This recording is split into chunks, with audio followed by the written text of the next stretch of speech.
Okay. Hello, everybody. Thank you so much for coming. I've been excited about this particular Autism 200 for over a year, I would say. So happy to have people from the Open Doors for Multicultural Families and the ARC of King County to be here to share their experiences for this extremely important topic. I've got a notice that I need to read up here that says, please be aware the emergency exit is closed due to construction activity. In the event of emergency, please exit the auditorium through the entrance in which you came at the back of the auditorium. So this door right here is not where you're supposed to go, as evidenced by this nice big red sign. We apologize for the inconvenience and appreciate your cooperation during our hospital improvements. So before I turn it over to Joe, who's going to be our facilitator for the evening, I just had a couple of things that I wanted to present right at the beginning. And it really is just an attempt to demonstrate the problem. Okay. The latest Centers for Disease Control report indicated that 1 in 68 children in the United States were diagnosed with autism spectrum disorder at age 8. This was in 2014. And all the research that we have has suggested that autism occurs approximately equally across ethnicities and cultures. And there really hasn't been any study that has demonstrated significant ethnic differences in symptom presentation. Okay. That said, when we look at the data from 2010, there is an under-recognition of autism. So Hispanic families, African American families are reported, are identified late. And then we know the consequences to a late identification is that they don't benefit from the great early intervention services that are available.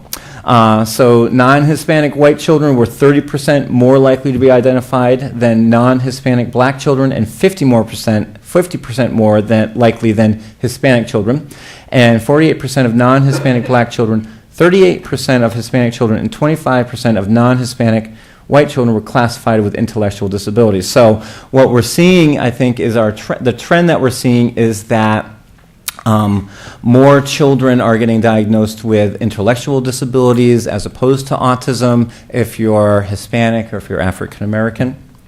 And this is just a graph that kind of demonstrates this phenomena.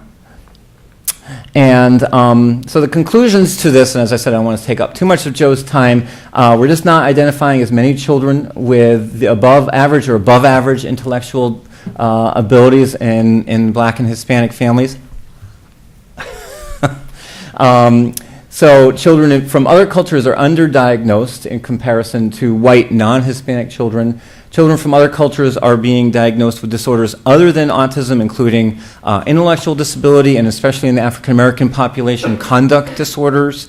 And when looking at the data in Washington, Hispanic children seem to be the most underrepresented group compared to white, black, and Asian families. So that's certainly something when we think about our own community, what we need to change. So research has indicated that much variation exists within and across cultures in the acceptance of this diagnosis, understanding the cause, where to find help and support, and the availability and acceptability of treatment options. So to date, there's very little research that examines the cultural factors in autism, and that is what we're here to learn about. Okay, so I'm going to turn this over to Joe and our wonderful panel, and nice job making it, Patty, the last second. Perfect. Okay. So I'm going to let Joe take it from here. Thanks. Hi, everybody. So welcome to this presentation. So I would just like to have the parents introduce themselves really short. So Ayan, can you please introduce yourself? Hi, my name is Ayan Elmi. I have 2 children. My oldest was born preemie, 10 weeks early, and he was diagnosed with autism about a year ago after several years of going to outgoing patients, and especially even here, Seattle children. And right now, he's in second grade. He's talking a little bit, not as much as kids his age, but he's happy kid. He's able to go to his bathroom now. He's able to ask what he needs and what he wants, rather than in the beginning where I was basically his voice. Every day I had to know when he needed to eat, when he needed to go to the bathroom. I would wake up in the middle of the night just to check, even if he was alive, because he didn't really speak or say anything. But I'm very thankful due to a lot of programs such as Open Doors and being an advocate as a parent right now and being part of different organizations and learning what it is to have a child with autism. Because I didn't know what autism was or special need that much until I became a parent. Okay. Thank you so much. Hi, my name is Hodan Mohammed. I'm a parent. I have 3 daughters. My middle child has been diagnosed with intellectual disability, vision impairment, and seizure disorder. She's 13 now.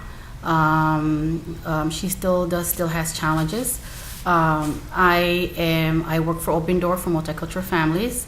I am the advocacy project coordinator, and also I supervise the family support team. All right. Hi, my name is Marilyn Cooks, and I'm the parent-to-parent coordinator for the ARC of King County.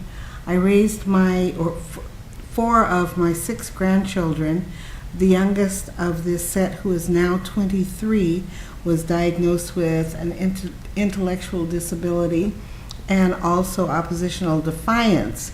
And if you know anything about oppositional defiance, that coupled with an intellectual disability can be a handful. At any rate, he is now 23, as I said, and doing well, doing quite well. Thank you. My name is Patricia Gonzalez, and I have 3 kids too. The middle one also has a learning disability. Now he's 16 years old, and I work for the ARC of King County as a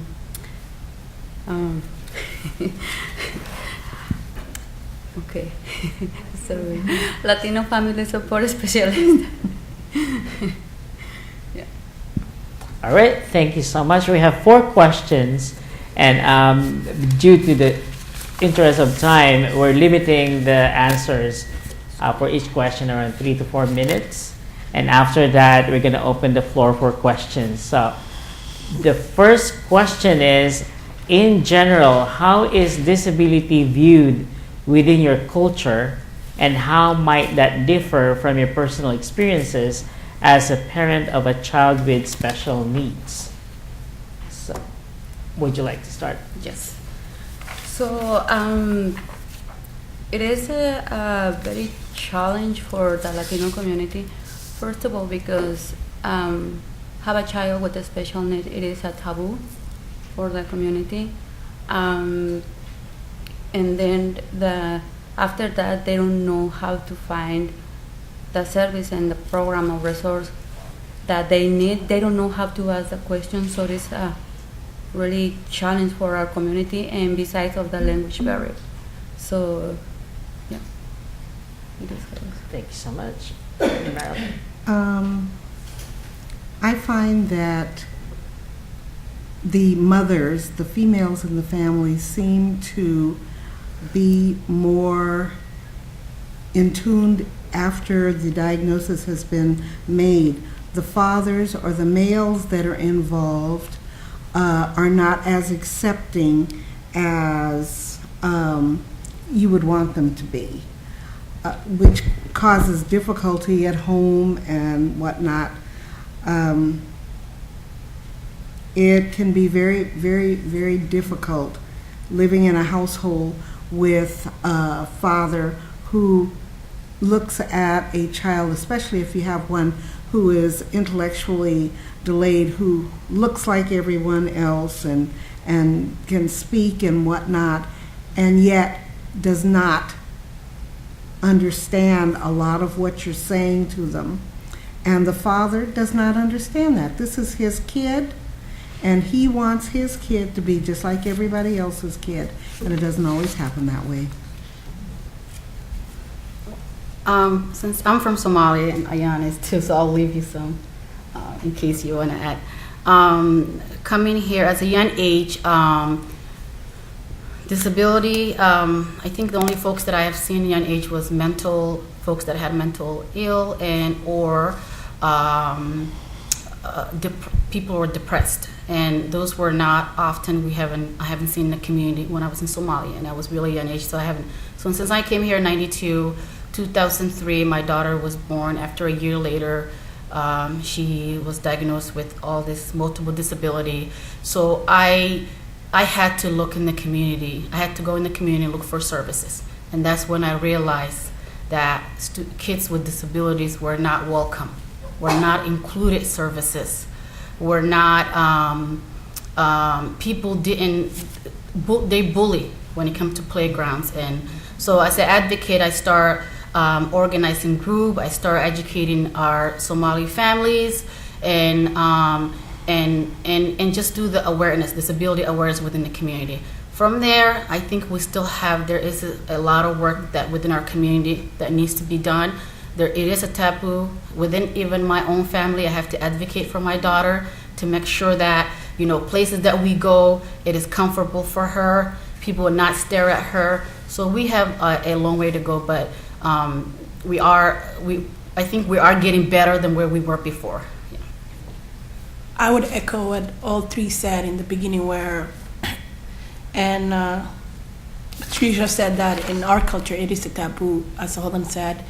They don't really look at, like, autism. I didn't even know what it was. So when you say autism, it's kind of hard to explain what it actually means, because my son is high function. So you have to there's so many words to say. So sometimes, I don't want to say this word, but they still use the retard word in our language. And even as a mom, it took me a while to accept it. It took me a while for me to play with my son at the playground without being looked at funny, because my son wore diapers and was different until, I would say, about a year ago. And in terms of what everybody else said, my husband took it the longest to accept my son. Not accept him, but accept the diagnosis. I had to literally go back to Seattle Children's Autism Center several times so he could come with me, so he can meet the lady that was diagnosing my son and why she came to this conclusion. And I think about 2 years later, he sees his son as perfect child. He doesn't really see him different. Whereas a mom, I think I'm more in tune with that, because I'm more aware that, yes, he's different, but so am I. So I'm not the same as my children. I'm not the same as my mom or any of my friends. And even my mom, sometimes they treat him different, not because in a bad way than my daughter. They try to make him more special, because they think they have to do everything for him, and I want him to be independent. So I have to sometimes the boundaries and trying to figure out that, yes, he's special need, but he's not like enabled. I don't want to enable him too much. He needs to learn to do things, because this world, to be honest, is harsh. He needs to learn the reality of it. I don't want him to think I'm going to do something for him the rest of his life. So as Holden said, in our community, it takes a while. Even your own friends will not tell you what their kids have. I have family members that I have to advocate their children because they don't accept it. They still think, oh, he's a boy, they're hyper, boys are hyper. Oh, he doesn't have this. They'll grow out of it. Like, that takes a while, and by then it's too late. So I think it'll take time to learn what's going on before we get to there. All right, thank you so much for your answers. Sounds like Miss Universe contest here. Great. So I'll change the order rather than left to right, right to left. So the question number 2 is, in terms of working with professionals such as language interpreters, healthcare providers like doctors, nurses, teachers, therapists, among others, can you please share with us your positive experiences and the challenges you encountered? So let's start this time with Hodan. Well, I as a advocate and as a supervisor, I have seen a lot of families that come to us, which their kids has been already diagnosed. When they come, they have no clue what they're diagnosed with. They just have a bunch of papers, and the doctor said, go to Open Doors, and Open Doors will help you with A and B and C and D.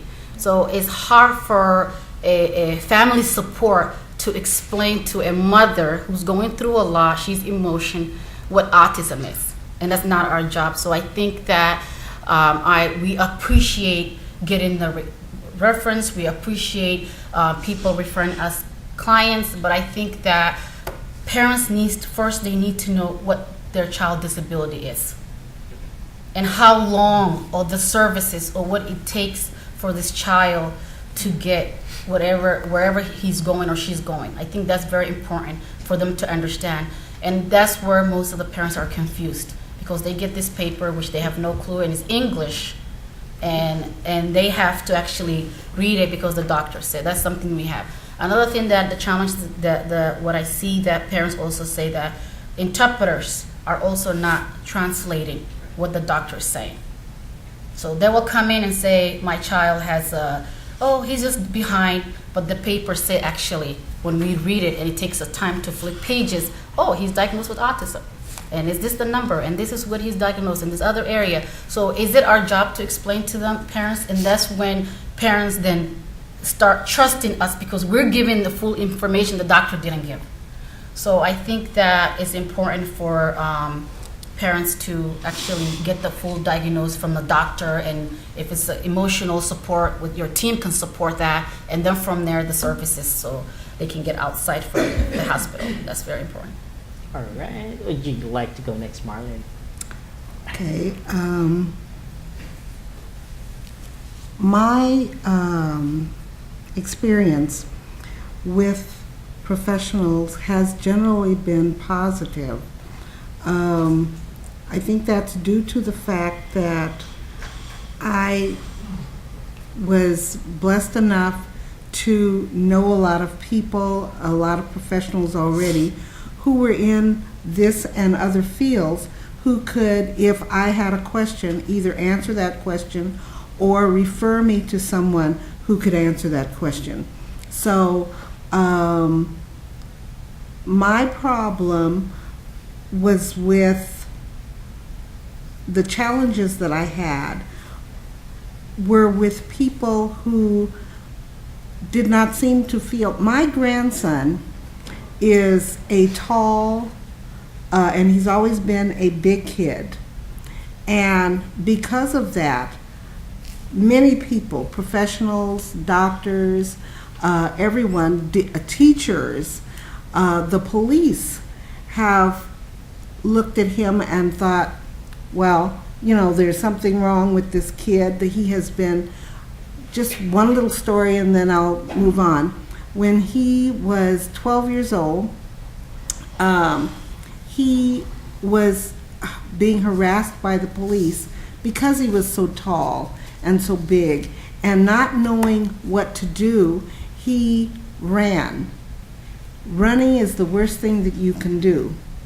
However, they stopped him, had him take everything out of his pockets, put his hands on the police car, found out that he was just a little 12-year-old middle schooler. He just was big for his age.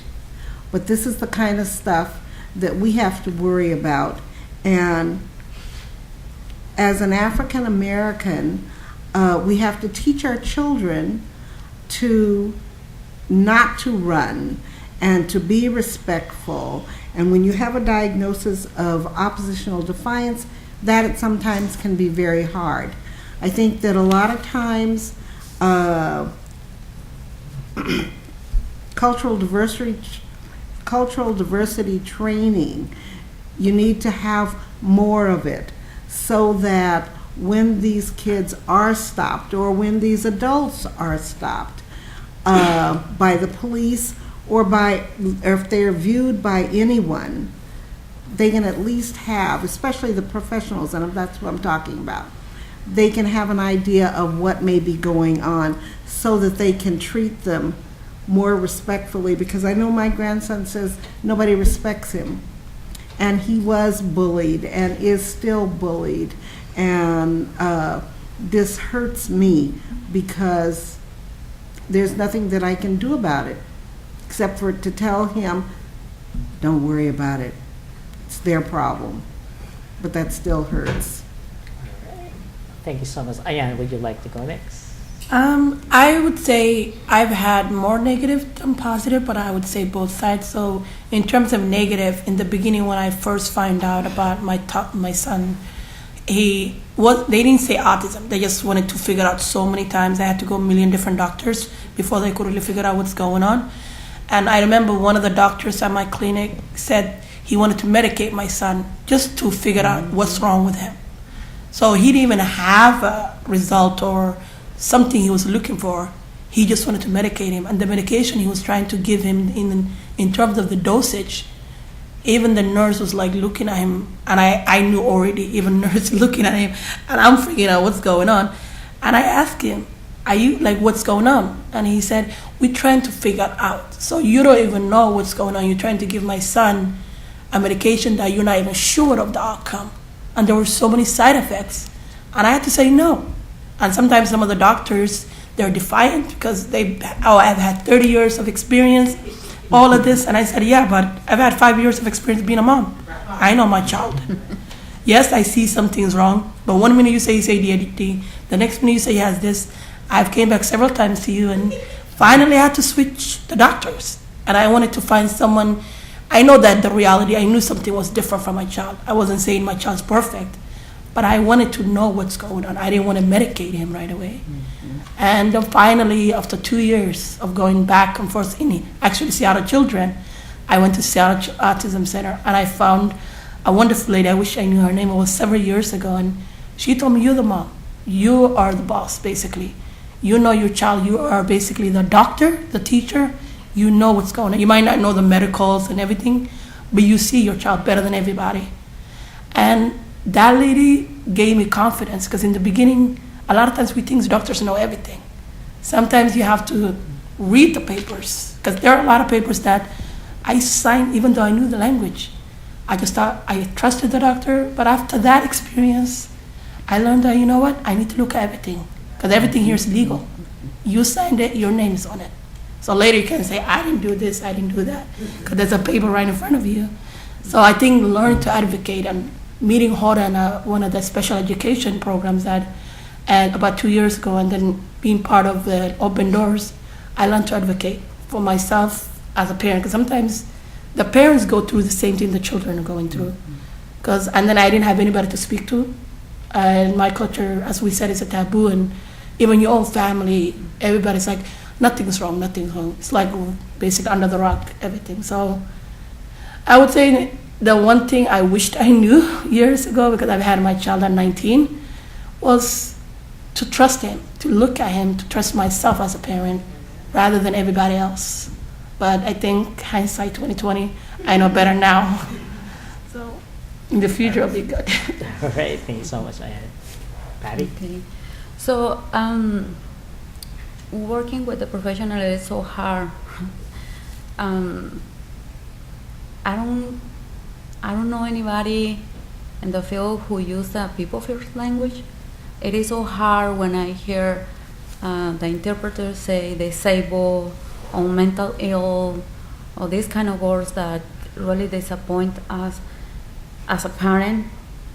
And then even if the parents don't know what the professionals are saying because they are using interpreters, their expression is like very disappointing, because they see something is wrong. They are saying something wrong. So they believe their kids are not sick. When they have a diagnosis, they say, okay, this is what my child has. Why they say a different way. So it is important for the community to use people first language. I don't want to hear, like, for example, my son is a mental health illness. He has learning disabilities. The child has autism. They have a Down syndrome. What is the problem with that? There is not a problem. It is a diagnosis. It's not a diagnosis. It's that person who is important. So it's not just for, it is everywhere. Teacher, interpreters, therapists, doctors, everybody. So we have to work with that with them. I used to have always people first language sheet with me and say, I would like to give you something. And I give you as a gift to them. When they wanted, because I found one interpreter said, I don't need it. You will not be teaching me. Say, oh no, I'm not teaching you. I'm not a professional. You are the professional and you feel, but I would like to give you these things. So this is the things that we have to deal with every single time when we are talking with the professionals. And also another things that we used to see working with the professional is when the parents are concerned because the kids don't act like other kids. So the professional don't believe the child can have something. They fight mostly years to get a diagnosis in one side and the other side. So they give you the diagnosis, but they don't explain what it is, where they can be connected, where they can get more information, more resources, more support, to understand at least what that means, how they can help their kids. So it's black and white for the families. It's not just to deal with the interpreters. It's more than that. Right. Thank you so much. I remember first language. When I was younger, I was asked, like, Joe, how would you like us to call you? Differently able, disabled, person with disability. So I said, it's so much, too many words. I said, why don't you call me by my name? I have my name. I said, like, call me Joe. So, okay, moving forward, just a commercial. So, we're also serious here. So, question number 3. What are some of the unique challenges or barriers that your community faces that make it difficult to access services or seek support? Why don't we start with Marlon this time? Okay. The unique challenges I find are the fact that most parents of children who have been newly diagnosed, or if they've been diagnosed for a while, they don't know where to go or where to get services from. They don't know who to contact for this. A lot of times they are eligible for SSI, they're eligible for DDA, but they don't know where to go to get these services, and they don't know who to go to get them. Like I said, I was blessed because my line of work, I knew where to go most of the time. But even then, when you have an idea of what you're doing, a lot of times you don't. So you need someone that can counsel you and tell you, okay, this is the first step you take. Maybe you should take this step. There are many barriers, and like I said, I am so fortunate that I didn't have to go through as much as a lot of people do. And this is why, with me, if someone needs assistance in any way, I will go out of my way to help them because they don't know. Because they don't know which door to go through next. And so I know I'm just one person, but whatever I can do, you know, if you come my way, I will go out of my way to do it for you. All right, thank you so much. Ayan? I think the first thing in my community, from my experience, is language. Because a lot of parents, and some of the parents I've met, mostly also elders, so they don't really know how to deal with the kids that have special needs because they've never been through it. So not really knowing, because I think younger generation are more easier because they learn more, they see more, but looking for services because the older generation don't really know how to look in the internet for certain things or who to seek help. And a lot of times there's no support system. You might see a parent that has similar issue as you, but because they're not willing to share because of taboo and cultural things, you feel like you're alone. And I think also knowing where to go. As you said, like say the doors to kick, basically. You have to basically know who's who to get to who's who. So unless you don't know that, by the time you get services, like too late. And even when you try to apply for services, there's so much you need to get. By the time you get, your child's already a year past or whatever, depending on the diagnosis. So it takes time, and sometimes you get discouraged. So I think that's one of the things. Because a lot of parents have other kids that have other needs. They have work. They themselves trying to learn the language. So all of those combined, sometimes you just give up. And I think that's the hard part. Patty? Okay. Besides the language barriers and the cultural, the most difficult is find a way to ask questions to get the service, support, and resource what we are needed. If you don't ask on that way, you will not get it. Because most of what I hear from the family is, I need support. So I have to figure it out what kind of support the family needs, and see if they want, if it is that the support that what they are looking. But it's because I am working in the Arc of King County, because it's a kind of work what I'm doing. But the professional, they are not make a lot of effort to understand the family, what is the things, the resource they are needed. So the families always wants to get everything, but at the same time they don't know what to do with that information. Sometimes they are a really good professional providing maybe the resource, the service, and they are giving a list, a bunch of things for the families. That's great. Oh my God, it's a lot of it. But you can imagine I have a child with a special need. I feel this is a taboo. I feel this is a cultural and language barrier. I feel I can say how I'm feeling. Have a child with a special need.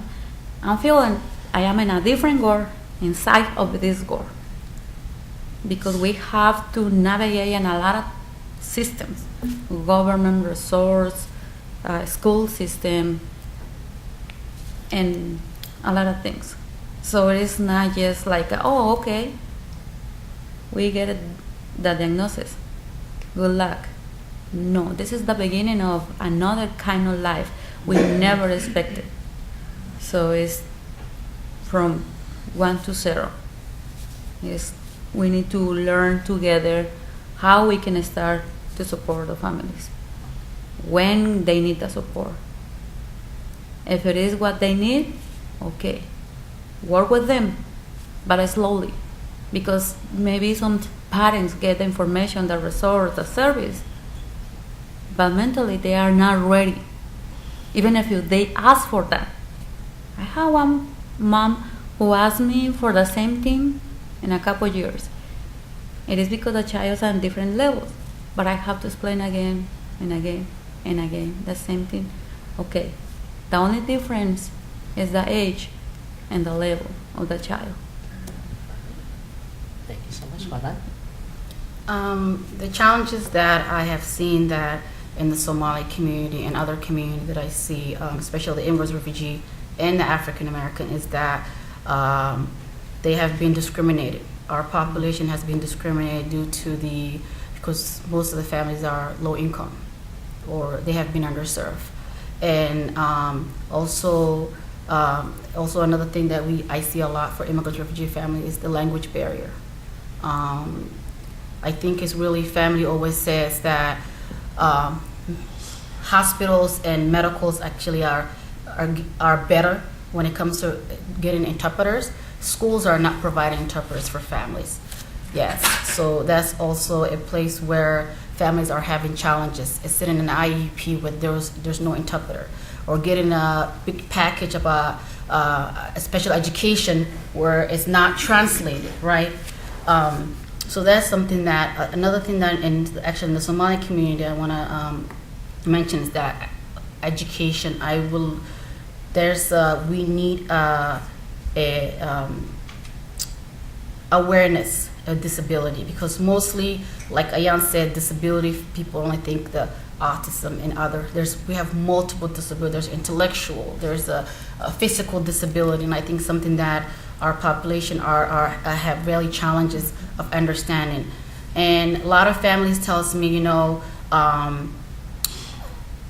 doctors estimate us due to because we're immigrants, because we are covered, we're Muslims, and due to the language barrier, that they make decision for us. Instead of asking, how are you doing? How's your son? They just automatically assume that they know all the answers. That's where that I hear for family. Because when I asked them and I said, you have this diagnosed paper, did you put your feedback? They say most of the time that their feedback does not matter.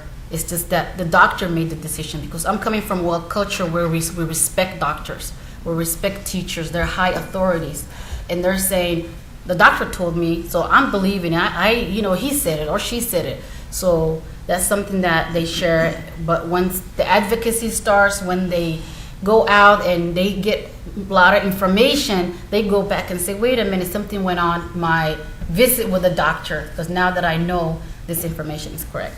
So that's the most barriers that I see. Another thing is denial.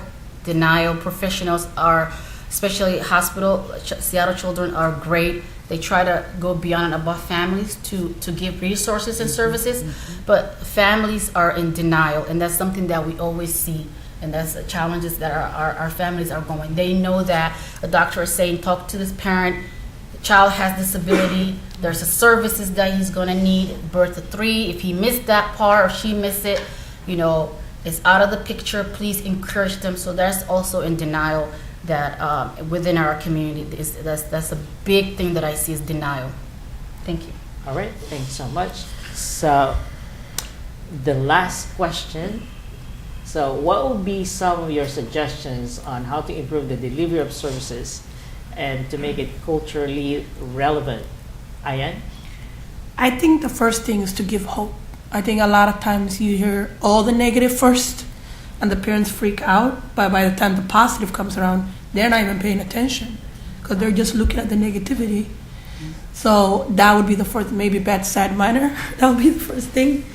And the second thing is respecting the parents' knowledge of their children and listening rather than using medical terms, not just the doctors, but I'm talking about even the teachers. Sometimes I feel like I know it all, even without them saying it, it comes off that way. So I think if you say, what, my experience, this is what I think, and then listen to the parent and work together, then it would have been better rather than, okay, and then, this is what I think. It happens in IEPs, it happens in doctors. And I think unless the parents speak, and sometimes even when the parents speak, they're looked at different. That, she's going to be in trouble today because she's going to be the one that's asking all the questions. But if you don't, I'd rather be a troublemaker and speak for my child and get the best positive side for him than be quiet because I'm respecting that person. Because my child's going to fall behind. And I think giving all the information, but also reassuring the parents. Because sometimes I feel like they worry more about the child than the parent. Because if the parent is not happy or gets that sad or depressed, guess what? The child's not going to be in a good place. So I think the more calm you make the parent, the easier it will be the parents to deal with the children. So asking the parents, how are you feeling? What do you think this time, this and that? Because a lot of times we don't focus on the parents, we focus on the children. Yes, the kids are diagnosed, but who gets to go home and take care of that child? The parents. So, and asking the parents what helps they need. Like sometimes parent to parent, like if they need other supports, hey, this is the program I've heard of, this is what they do. It might not be the same disability as your child, but at least you have somebody going through the same thing you're going through. So giving all the information, just not medical, would be really good. Thank you so much. Marilyn? I find that, like she was saying, the support that parents get from each other is very important. I have, like I said, a grandson who is 23. So we went through the school system, we went through the IEP. He was able to go through the transition program that Seattle Public Schools has and get a diploma. Now he is over the age of 18, and what happens? The community centers no longer deal with kids. Where do you go from here? like I said, I was one who was, I'm not aggressive, but I like to ask questions and find out what's good for my grandson. So Special Olympics, for those of you who have older children, Special Olympics is a good place for them to go. Check out, and I'm sure somewhere along the line, depending on the income of the parent, whether or not there's SSI, there's DDA, but I have found that so many people have never even heard of. Now, SSI, yes, but how do you access SSI? It's not like it used to be where you could just get an application. You have to go online. If you go on, suppose you don't have a computer. Then there's the transportation to get to the Social Security office. And where are the Social Security offices? So it's not accessible. DDA, it's the same thing. How can you get to these places? They're so far apart. Like I said, transportation is a thing. Telephone, if you use the telephone, how are you going to hook up with a social worker? Who do you know to ask for? What questions do you know to ask? We need to have a system, and I'll tell you one that I have found has been real good, and I refer people to this all the time, is 211. 211 can give you a lot of this information, but that's another thing. How many people know about 211? So there are a lot of services out here, but we need to do better about making sure that people that have children with disabilities know what these services are. Give them a telephone number or some kind of access to these services so that they can get what the kids need. My grandson was on the non-paid waiver list for DDA, of any of you who know anything about non-paid waiver. But he was on that for so many years. When he became eligible for services, he is now in his own home. He has a job. He has a job coach that he works with. He's with Special Olympics. So he is doing quite well, considering the fact that he was labeled intellectually disabled and oppositional defiant.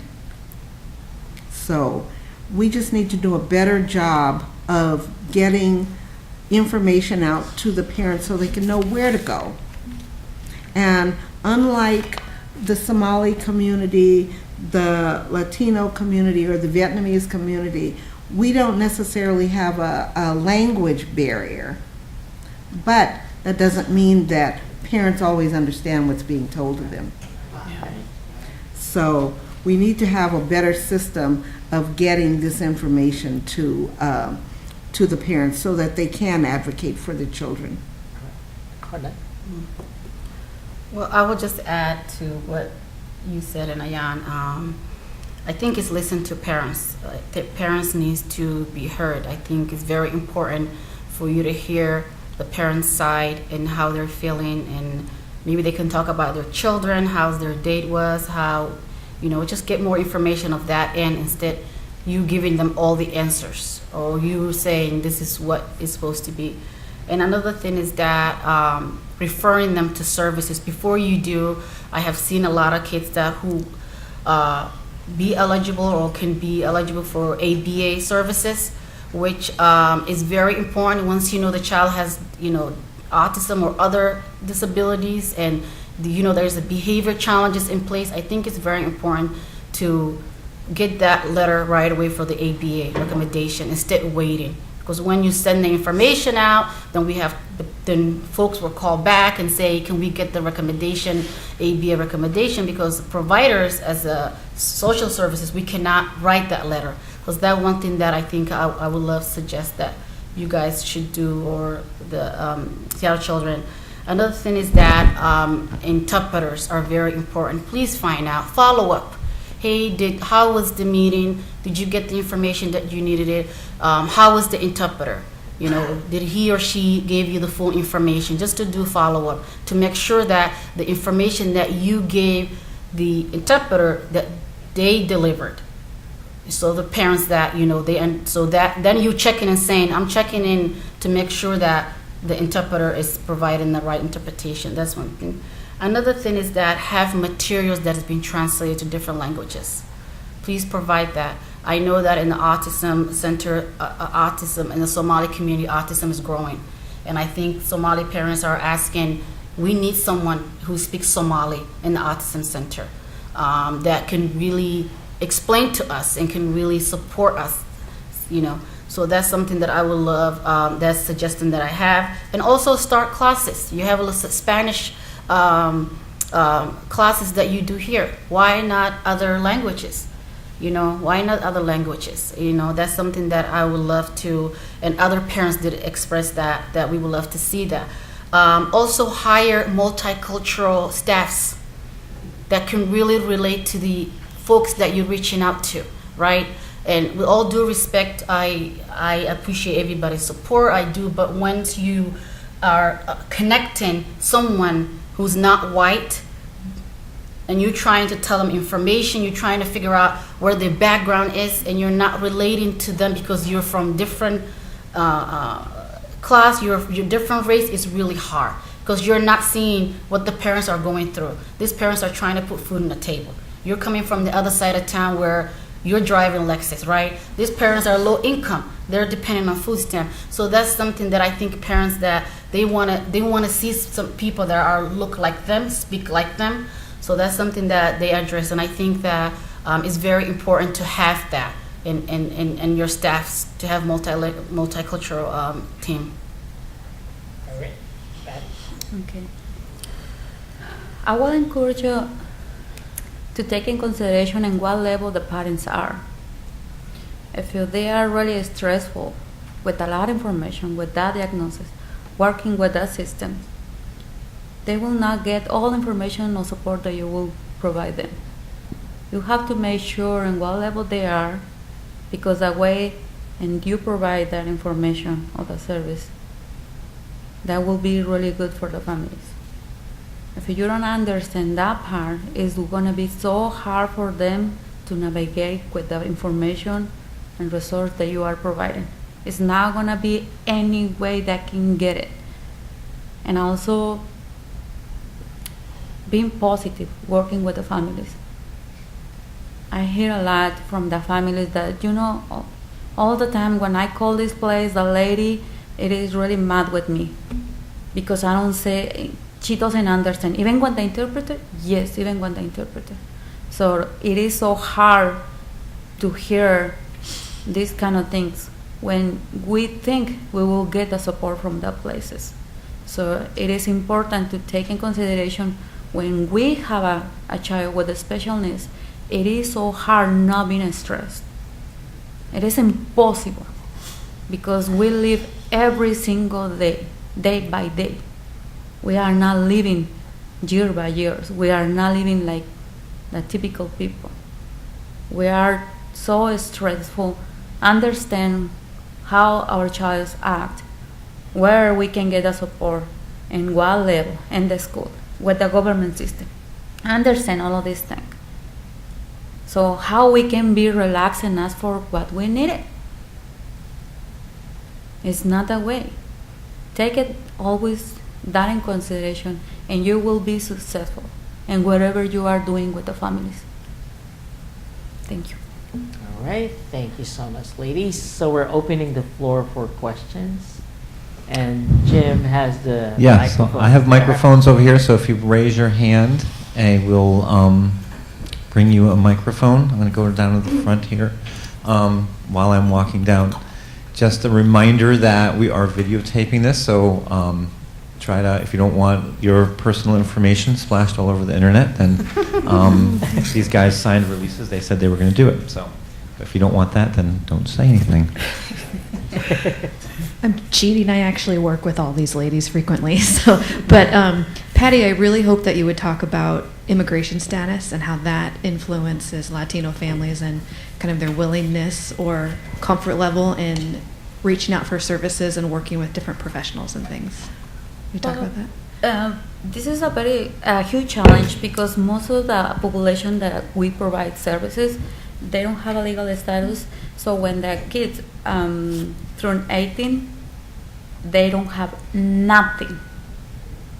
Not any government services are providing for them, even a medical. So it is very difficult for us to work with them because we don't find nothing. And what we can say to the families, how we can say that. So the Mexican consulate have some support, but it's not really much. It is like mostly nothing for them. So, and then when the parents don't have a legal status, they are afraid to ask for SSI because they think they can lose the possibility one day to become a resident or citizen. There are misconceptions about that. If you get government system support, you will not be able to get a legal status. So we have to deal with them. We have to bring the families with SSI office and say, please, tell them what can affect them to the parents if the child is getting this benefit. For whom is the benefit? For the child who is a citizen? How they can be related. And some of them don't want to say nothing. Most of them they don't want to say nothing and respond on that way. They say, I'm not sure. So it is very challenging that way for the families to, even if it is the parents, worse when there is a child after 18. Yeah. I'm going to ask you another follow-up question that's related to that, Patty. We saw some data at the beginning that indicated that Hispanic families are identified later. Do you feel like there's something connected with, some fear about their immigration status, some, contacting somebody like that? Do you think that is part of that? Yes, it is.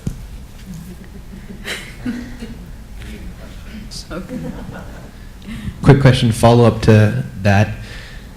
You said it can maybe feel uncomfortable to present that information, but like you said, it's important for the care for your child. So if they turn 18 and they have no services, is there an appropriate way that as a provider we can ask a family that where they can feel safe answering the question so that we can accurately provide the best guidance to them, not expecting that they would automatically be getting the services at 18 years old if that wouldn't be the case for a family?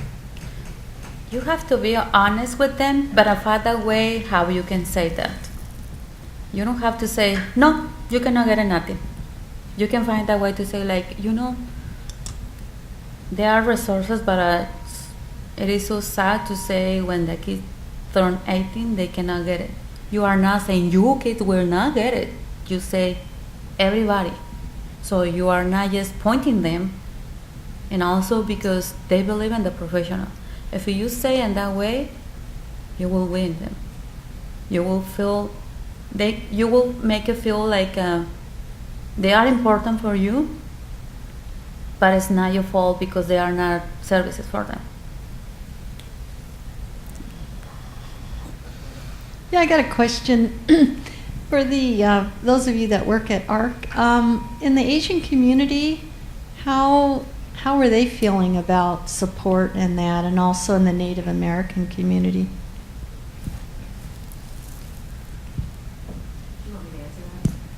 I think so. Can sit up here, can lean in.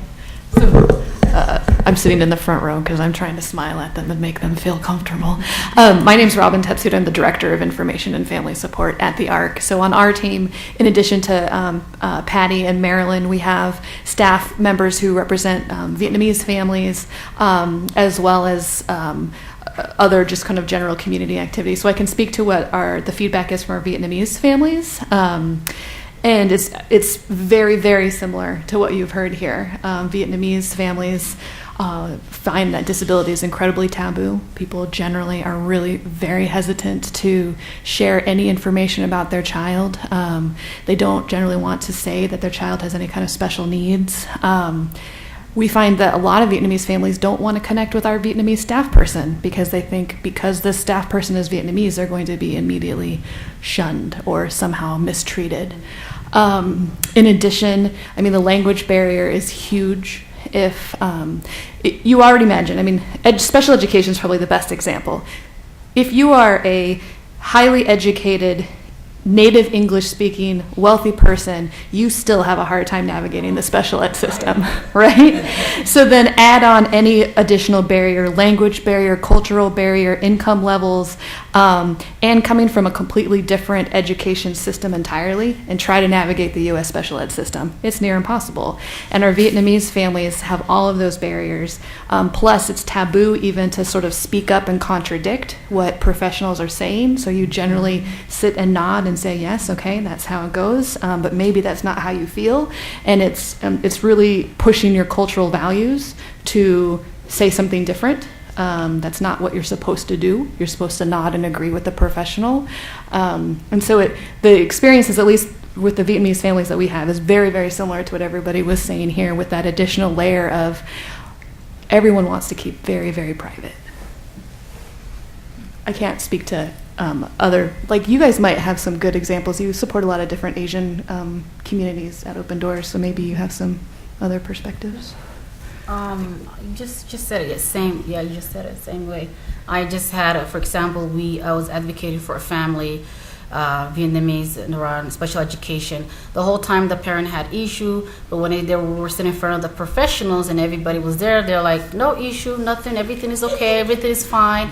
And I'm sitting there like, oh my gosh, what am I supposed to do? So, but we pulled. I think what parents need is to they want someone that can guide them, actually show them. So that's where I pull out and say, I just want the family to know that it's okay.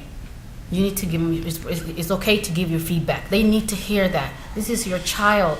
This is his education. It's not. They're not going to use that against you. They all work for you. So once we explain them how the services is and what the law said, then the parents take action. Yeah. Hi, I just want to make a comment and a quick question. So my comment is, I can't thank you enough for sharing your personal stories as parents and caregivers, and also just the powerful stories and needs that you outlined for your communities. So we value that. It was an important night. Thank you. We have a long way to go in a lot of ways, we meaning everybody, when it comes to how we serve families from different backgrounds and cultures. So I just wanted to assure you that at the Autism Center, who I'm representing, my colleague David, I see him over there scribbling lots of notes. This is going to be viewable online in 2 weeks. So we are going to show this to our entire staff at the Autism Center. Your voices will be heard and continue to be heard, so thank you. My question is, what's near and dear to my heart is accessing those complex resources you're talking about. DDA, the schools, your medical insurance, state benefits, federal benefits, and it's not easy. There's no one-stop shop. Even 211 can't sit down and help a family fill out these complex applications, and then to navigate the wait lists. And just off the top of your head, very hard question, is there anything else you want to say about how we can make this easier and better for families?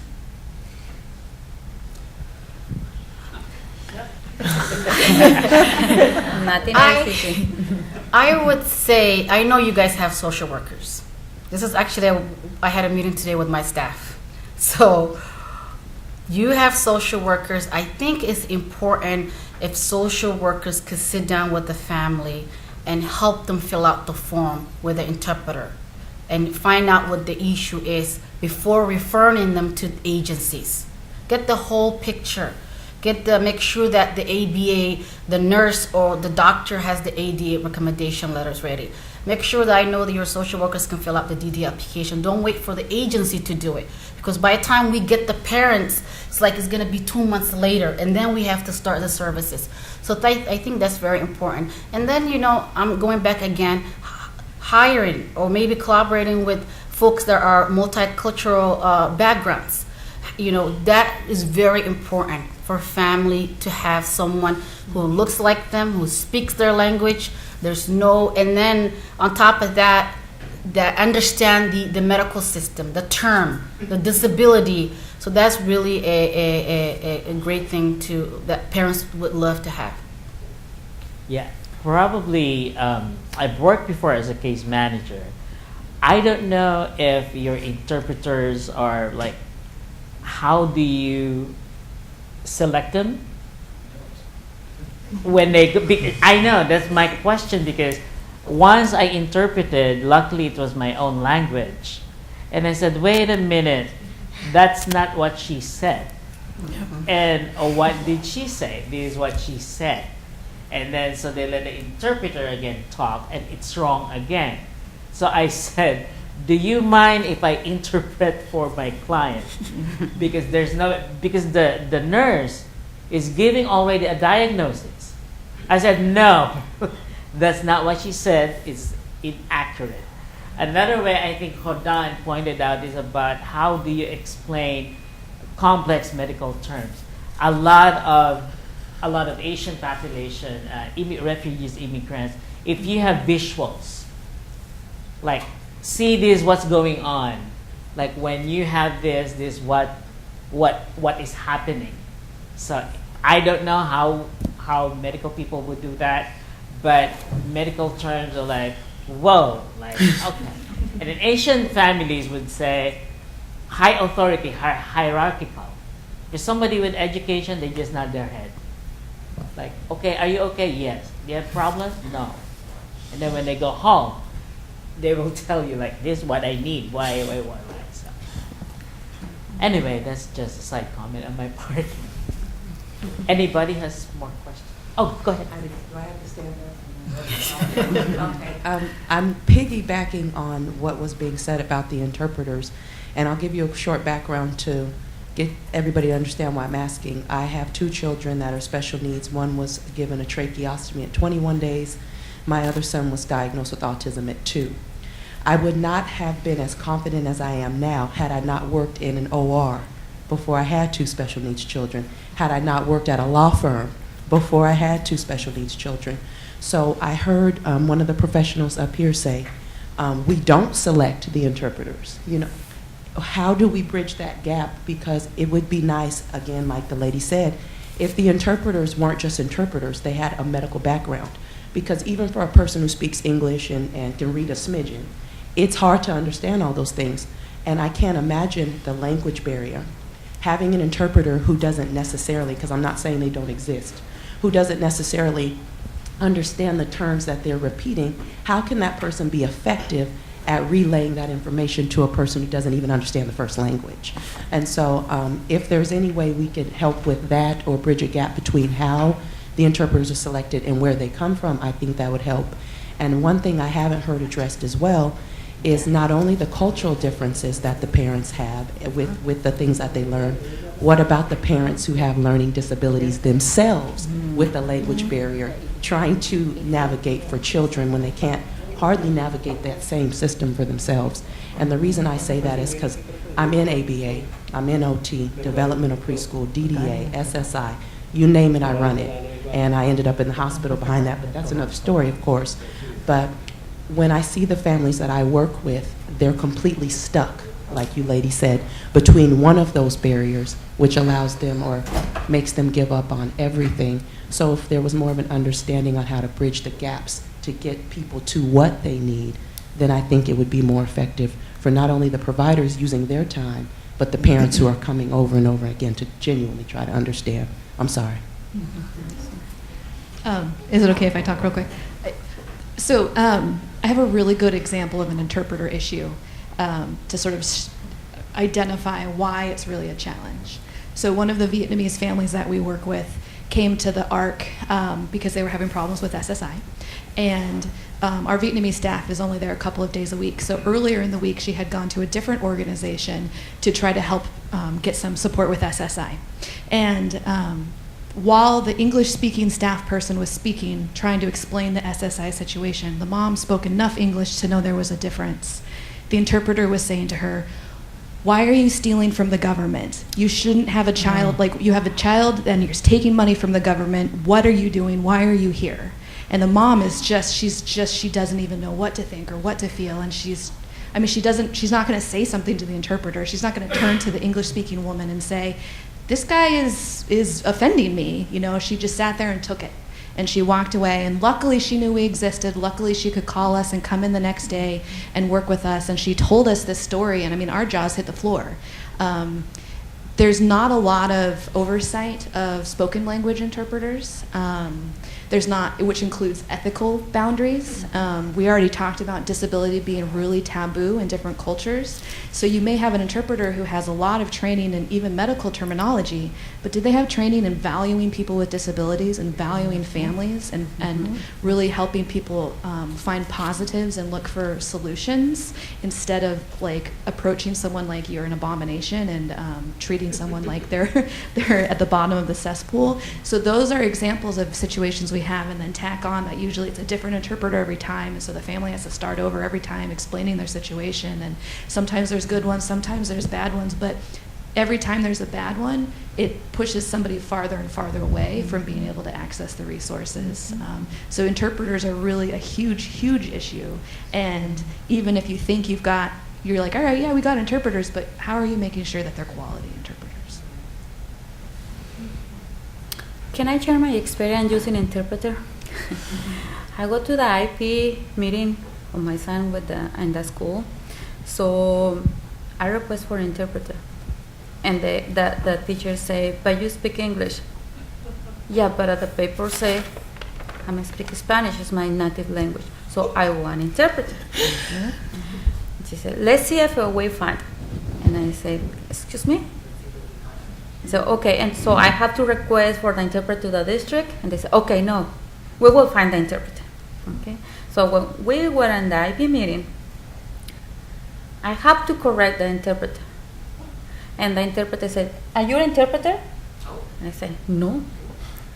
So why you need an interpreter if you understand what they say? Yeah, but you are not saying correctly. And you have to take in consideration the way how you are speaking to me. It is very respectful. So please use appropriate language and even a body language. Because you know that the interpreter comes to the meeting and says,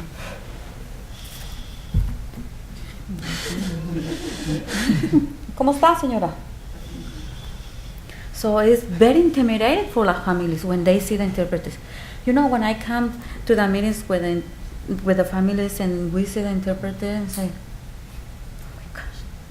So I cannot say nothing if the family are okay, right? So when the family say, if this is an interpreter, like, let me ask him or ask her, that you are an interpreter?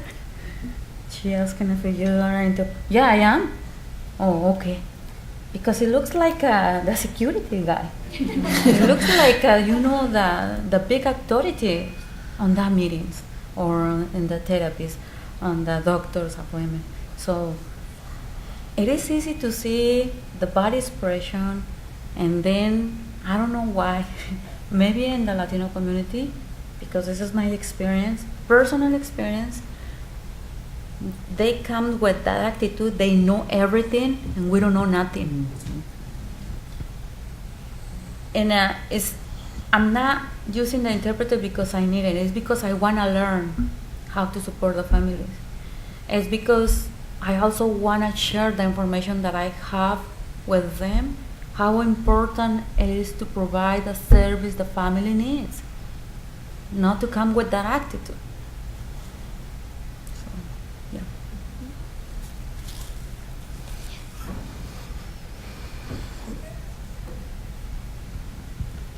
So I heard it mentioned, sometimes you're maybe mentally not ready at that first visit when you get a diagnosis to hear that information. Leading with the positive can be helpful, because then when you hear that diagnosis, then you're not hearing anything else. And I also heard that, again, with mentally not ready, is there anything that you feel like would be really helpful to hear? Kind of certain information that would really kind of help you get on your way, like when you're leaving that appointment. Looking back, what do you wish you would have heard at that first appointment that would have kind of gotten you on your way? So it is important to do a follow-up, not just one meeting or appointment to follow up. At least 3. Because the family, when we get the diagnosis, it is like a bomb. We don't see nothing else, just a diagnosis. And we don't understand. For example, my son, learning disability. So the people say, oh, you are lucky. Your child don't have a Down syndrome, epilepsy, autism. Really? You want to take him 1 month? Really? You know? A lot of people told me that he has autism. And I said, are you psychologist? Are you psychiatric or something, or professional or neurology to tell me that? So we don't get it at the first moment because for us it's like a bomb. I am a person who learned seeing the things. So when I hear something, I immediately imagine the thing. Bomb. You know, it is like something really bad and big is going on, and we don't know what to do. So I have one family who just moved a couple months ago from El Paso, and they say we were very connected over there. We get what we need. When I started working with them, I believe because I'm supposed to believe. And I really believed in them. But when I found out, they were connected just with the Medicaid and SSI. And the mom has disability too. So 3 kids plus mom. And they told me they were very connected. And I asked them if they were connected with another service that I know over there exists. And they say, no, nobody told us. And I see the papers, they get it. They get the information. But the professional never follow up with that information. So we need more professionals who do follow-ups, not 1 time, at least 3 times. Even if it is the same thing. It is very important. Thanks, Patty. How about the other panelists? Any thoughts about what would be important to hear, most helpful to hear, kind of at that first visit when you're getting the diagnosis? You know, you had heard the bomb, like Patty said, but anything that would be helpful to hear at the end of the appointment? I think to add to that, not even the end, but the middle of it, because sometimes you get so much information that you see the negative right away, so you don't even think too much. So before you even finish the meeting, maybe halfway, stop and ask the parent if they understood what you said, what they don't get, what they need more info. That way, as the information is going, the mom or dad is able to be in the same level as you, rather than still thinking about the first thing you said. I think that would be, in my opinion, my experience, that's what I think. Another thing that would be great is to show them some kind of educational video that other parents have gone. Okay, this parent's been diagnosed with autism and this is how they're doing. Some kind of positive video that they can watch, and what is like maybe what's autism, you know, the different levels, mild, because now people use the term high function, low function, right? So, and automatically family knows that their kids are in the middle. They always say, oh, he's a high function. So I think it's just it's just the term that people use. Your child does have autism regardless of what level, but that's something. I think another thing would be if you guys can provide emotional support team that can really take the parents out, you know, because parents come in, especially low-income family who are a single mom like me, they come with multiple children. So make sure that other children are being taken care of. Maybe she has that support team around her who can give her information. Yeah, that would be really helpful to have. And and also another thing I have seen is parents that because especially the Somali community, autism is growing. And it's a different level. So I think it's very important, like Ayan said, when you first start, to pause and say, this is where your child is at. And we don't know where he's going to be 5 years from now. and then maybe that from there, then, you know, have that discussion. That would be great. All right, thank you so much. So we're near the end of our program. So one more question. Yes.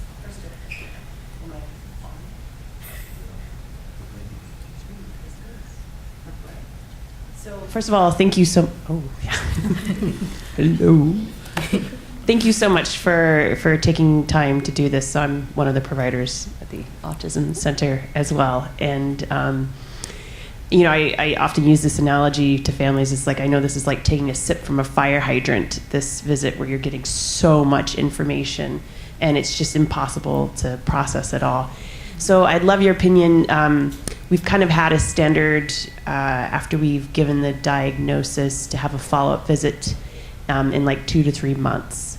And I wonder, in your opinion, is that too long, or maybe, because I also often say to families, like, this is a journey, and these are small steps, and here's the first thing you need to do today, you know, after today, to move things along. But at the same time, I have a lot of families, they're just nodding, and, you know, I slowly think, do you understand, or do you, you know, and I try to use different, but I know it's not, I know the families where it's sinking in because they're asking me a question. The ones that just nod, I know they're not understanding completely, but I also know sometimes that first visit's not the time, they can't process any more information. And so, in your opinion, would it be better to come back like in a week, come back in a month, 3 months, like, because I think they sometimes need time to process some of this, and they don't want to see my face again right away because I'm just this person who told them the horrible, like I say, part of my job is I tell really good people like not so good things, and that's the worst part of my job. Like, great part is seeing families back and working with them, but they don't know me, and here I'm giving them this information, and then I want them to come back and see. So what's your thought about that? Okay, I think again, you have to figure out how to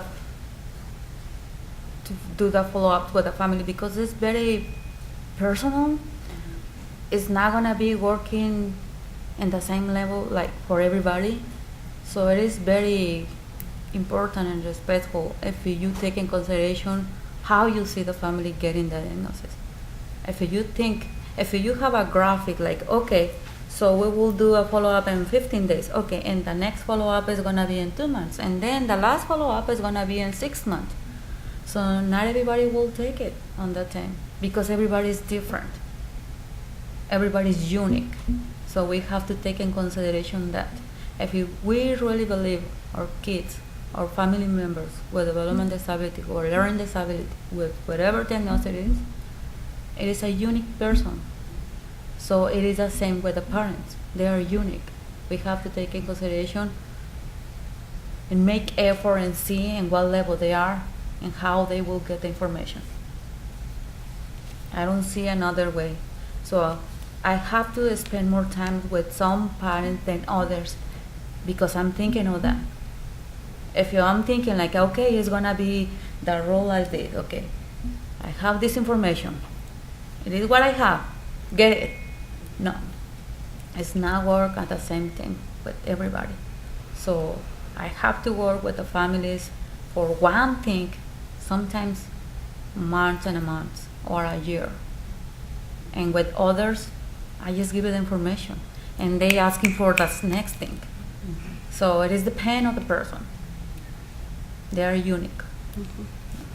I think, going back to what Patty said, I think, yeah, it depends where the family's at. And I think it's important that to call or schedule them while the information is fresh, right? Some families do get the diagnosis, they go home and they put it somewhere, and then when it gets harder, when it gets challenges, that's when they contact and they're like, oh, Dr. So-and-so said, are we supposed to contact you? You were supposed to help me with this and that, but that was like 3 or 4 months ago, right? So I think it is also depend on the family where they're at, but I think it's very important to call and to have an interpreter who can really explain them what the diagnosis is and where they at and if they got that full information. That would be something saying, Dr. So-and-so, I'm calling from so-and-so office and they're just doing a follow-up. And so most of the Somali family, that's helpful for them. But that they would really, love to have that. We have seen it, love to have that follow-up about within a month or two, but to have that interpreter is very important. That's where the challenges were, that interpreters were not interpreting what you were saying, and also not for you to feel bad. A lot of our family tells us that they appreciate that you're giving them the information. That the child does have the disability, but you're the one who diagnosed and said, this is what's going on, and get services. So they do appreciate coming. Some of the doctors that do refer them say, I appreciate Dr. So-and-so. He referred me to you guys, and now I'm getting the services. So don't feel bad. It's just, for a parent, we appreciate you even providing that services. I think to add one thing is that you were saying a little bit earlier that you were the one that, let's say you're the doctor that gave the bad information. But I think, in my opinion, personally, I would have loved to see the same person again rather than seeing a new person every time.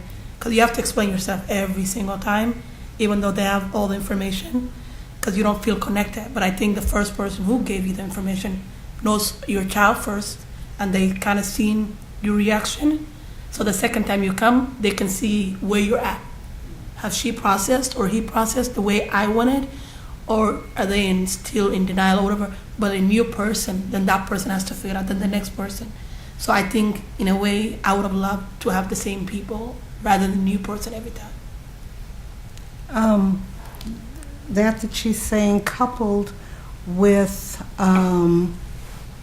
having that parent, because this is such an emotional time for them, and if that parent can speak with another parent who has a child who has a similar diagnosis and can understand the language that this parent is, and I'm not talking about that, I'm just talking about the language, the emotional language that this parent, what they're going through, if they could just speak to that, because they've been through it.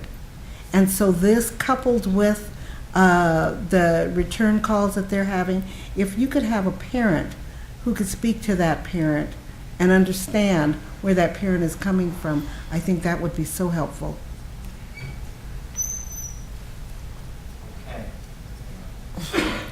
We do have people viewing from other places, so I'm going to give an opportunity for one more. If anyone has any questions at any of our sites in Everett or Tri-Cities or any of our other places.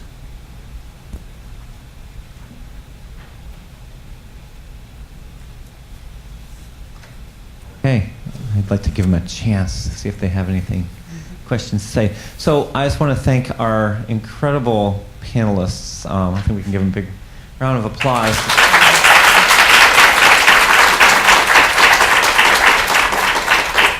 Thank you so much for the work that you do. We really appreciate it. So we'll see you next month here. We're going to be talking about mindfulness, so a little different than what we're talking about tonight. Thanks.